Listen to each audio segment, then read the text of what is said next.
Hello, Peter. How are you doing? Please ask Doctor to enlighten us about the issue of the land allocation to the President at Fajara waterfront and other government ministers and top authorities, whether it is true or not. If true, on what basis were they done? It's a vague question. I don't really understand what he wants me to answer to. Whether? Because it's a pregnant question. There's the thing about the president's land at Fajara waterfront and other ministers. Is it true? Like, is it true that the president was allocated land at Fajara waterfront? Well, on Atlantic Road, yes, and this was done following due process and the right way. I think this is public knowledge. This has been discussed extensively earlier on. What is important is that it was done within the framework of the law and the allocation is legitimate and valid. So that's my only response to it. When it comes to land allocations or the ministers, I'm not sure which specific one. Oh, okay. Then that answers the question. I was going to ask whether also, along this waterfront, ministers... No. That's a definite... That's why I'm saying there are two questions here. The waterfront, the Atlantic Road allocation, but also he said ministers allocation. I'm not aware of any minister being allocated any plot of land along the Atlantic Road. Mm-hmm. Usman Drame from Brikama. Good morning, Uncle Peter. What is the minister talking about? Isn't the police force under the administration and direct control of the executive, in other words, the government? Therefore, it is wrong for the minister to suggest that the police don't receive instructions from the government. Well, on certain operational issues, the government tries not to give instructions to the police. They are the competent authority to work on public law and order. Governments all over the world in a democracy doesn't really involve themselves in operational policing issues. I think that is that is public knowledge. That is, everybody knows that. When it comes to operational issues, the government tries to let the police do their work because they are the competent authority to do that work. That is why when you apply for a permit, it is not the government that does the assessment and gives permit or approves or rejects. It is the police that does the assessment, and based on the security landscape or other factors that they consider, it is when they either approve a permit or they give a permit. So government doesn't normally get involved in a democracy in operational policing issues, and that is public knowledge. This is not the first government to enact anti-corruption law. There was the Anti-Corruption Act 2014, which was never implemented. The Anti-Corruption Act 2014 is no better because it has been watered down to virtually nothing by the NPP majority parliament. Anti-Corruption Act? I'm not aware of that. I'm not aware of any Anti-Corruption Act passed in 2014. I can be corrected. Well, then but I'm not aware. I don't think... No, what I'm... In 2014. 2014 was in Yahya Jammeh's time. Yes. This was in Anti-Corruption Act? Yeah. Did we repeal it to bring in a new Anti-Corruption Act? Because you cannot bring two acts. Two acts cannot be running in parallel. Maybe it was a bill that never passed. I don't know. But as far as I am concerned... Usman, educate me and the minister on this yes, 2014 Anti-Corruption Act which was passed. Act, yes. All right. Then there would not be any need for another Anti-Corruption Act if it existed. Mm-hmm. Good morning, Peter. Minister Sabali is right. No one is above the law. Why should politicians take part in an unauthorized protest? They purely have an ulterior motive. Gambia is governed by rule of law, says Mr. Njai from Kololi. Well, that's his opinion as a citizen. One that you welcome.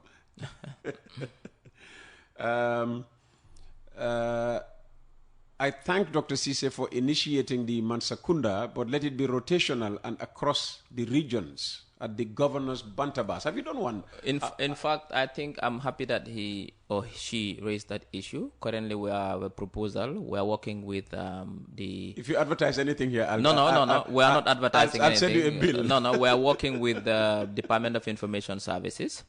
We have a new initiative called Sunyureu. Sunyureu will be a Mansakunda, which will be in the provinces across the 7 regions. We are planning to start in September. 2 Sunyureus in each region. It will be 1 year, perhaps. Every month, we'll do 2 in each region. We'll start in URR, coming all the way down to Banjul. So Sunyureu will be like a Mansakunda, but in the provinces, in Bantabas, where we take ministers to interface with communities to discuss issues of development within that community in the local languages. So thank you very much. I think this is ongoing. It will be called Sunyureu. This is the Mansakunda, which is done here. But then we will also do a similar one called Sunyureu in the provinces, and very soon we will start that initiative. Is this politicking by the ruling coalition disguised as information sharing? Well, as far as the sector minister responsible for information, my mandate is to ensure every Gambian has access to authentic, reliable information, timely also information. And my mandate is to ensure that the public is fully informed about government activities so they can make informed choices. Now, the President, His Excellency, has emphasized that he wants no gap between the public and the government insofar as information sharing is concerned.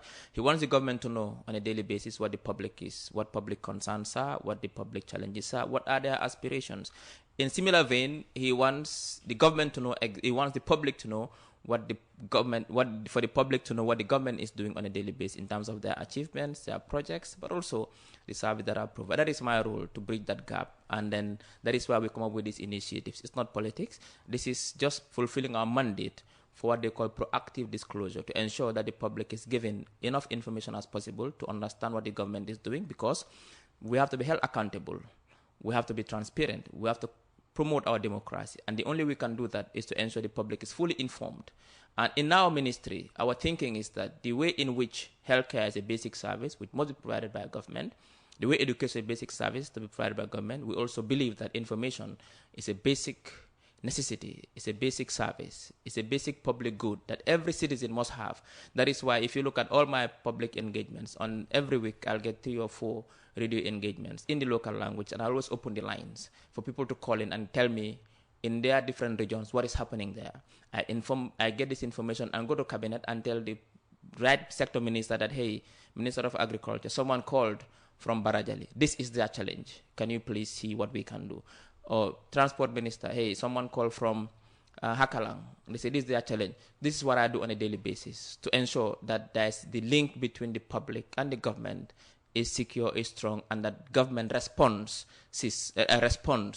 to public concerns and public needs. So no politicking. But you never say anything to the health minister, because, for instance, the issues that came up this morning, there's nothing in the hospitals. If you need anything, you have to go and buy it in a pharmacy. In fact, the health minister is one I've engaged the most.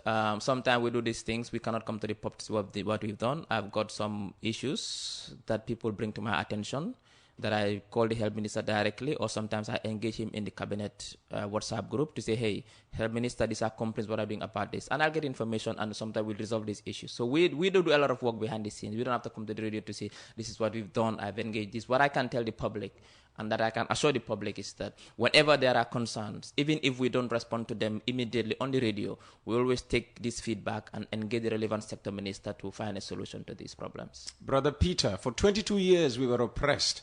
Now that we can demonstrate, let's not abuse the wonderful peace of our lovely Gambia for political gains. Well done for the great medium. Well done, Dr. Ismaila Ceesay. Peace is precious. Let's not joke with the peace of this great Gambia. And this is coming from Aliu Badara. Peter, I think Aliu Badara has a point. In fact, I mentioned this yesterday, that the police officers, the protesters, the media, journalists, we the ministers, the citizens, the farmers, we all are Gambian. We all are brothers, and we are the same family. The country belongs to us. And if the country is destroyed, nobody is saved in this. If the country is prosperous, we all reap the benefits of this prosperity. We all have the same common vision. We want the Gambia to develop. I mean, nobody in cabinet, nobody in government wants the country not to develop. So we all have the same vision. The way we do it, we might have differences. The way we see things, we might have differences. This is a democracy.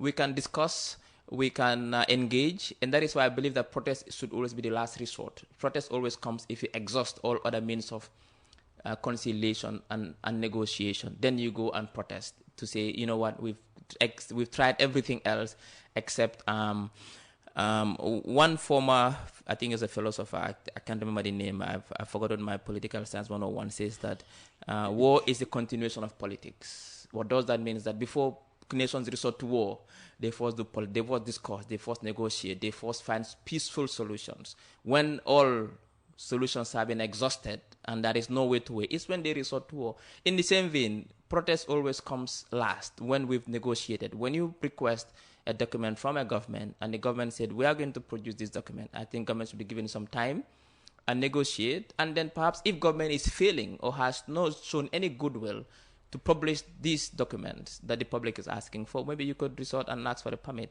I think that was my issue with the protest. But I think every government has a right to express their opinion.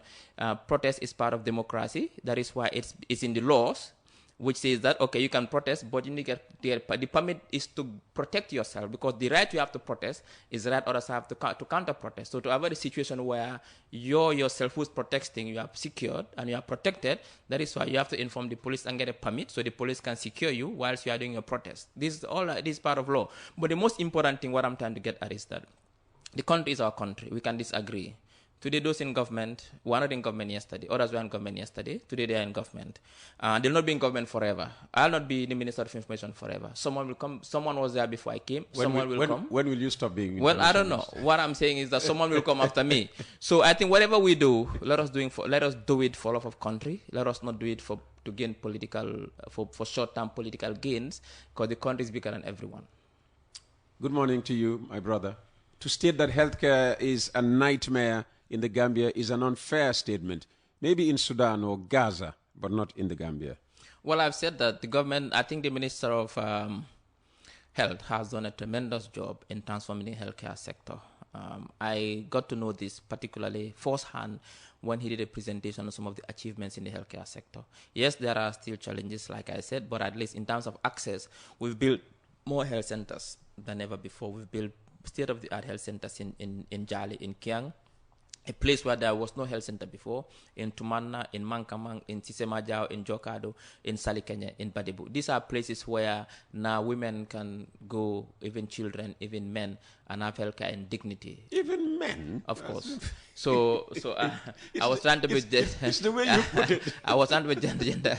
When I say women, I want the men to say, what about the men? But every citizen can now access healthcare. And the quality has really gone up. We've also ensured that we create a postgraduate school at the AFSTVH to train our own doctors, our consultants, our specialists, and not relying on external technical support. So I think there is progress. To be honest, there is progress. Now, the question should be, is the healthcare better off today than 7-8 years ago? Yes, I can say with a yes, with a bold yes underline, that the healthcare system is better off today than 8 years ago, and it's a fact. Usman has actually texted back in to say, yes, the current Anti-Corruption Act, all right, repeals the 2014 Anti-Corruption Act, and it's contained.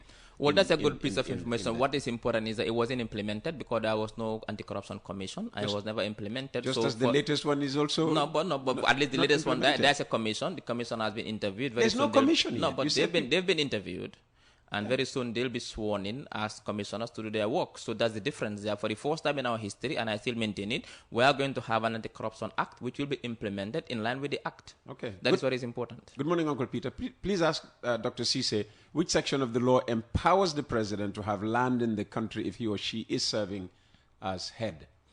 Well, which section also doesn't allow the president to have land? Having access to land to be allocated is a right of every citizen, and the president is a citizen in line with the laws of this country. There is no section in the constitution which says that no sitting president should be allocated land. There is no section there. So no law is broken. Hi, Peter. Please ask the Honorable Minister how, in his best ability, can he assess the gala protest which led to the arrest of some key prominent youth leaders? Was it a defeat for the government and the police for failing to grant a simple permit to the gala members who could have simply protested peacefully without any pushing or pulling, than denying them that permit and leading to that unceremonious ending? Well, like I said, I cannot delve into operational policing issues. It is for the police to answer. Permit was requested from the police. It was police that denied it. It was police that has to deal with the aftermath. So I think that question should be sent to the police. As far as we are concerned as a government, this is an operational issue purely to be dealt with by the police. Good morning, Uncle Peter. Please ask the minister what information does he have for teachers who took part in the TOT on national anthem in Wolof during the independence celebration. This issue came up before. We haven't got our payment up till now, 5 months now. Now, the question is why they're supposed to be paid in the first place. I need to know the circumstances surrounding